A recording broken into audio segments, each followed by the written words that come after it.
In this guide, we are going to show you how to activate Robinhood Gold, as well as how to get started with margin trading. So first, go ahead and open the Robinhood app and tap on the account icon.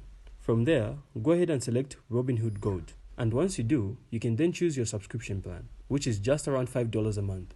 Next, you can then complete the margin trading application. Robinhood will then ask you about your investment experience and financial situation. And once approved, you'll be notified. So to start margin trading, make sure your account balance has at least $2,000. And if needed, you can also deposit funds through the app. So with Robinhood Gold, the first $1,000 of margin is included. And for any additional borrowing, interest also applies. So make sure to monitor your account to avoid margin calls.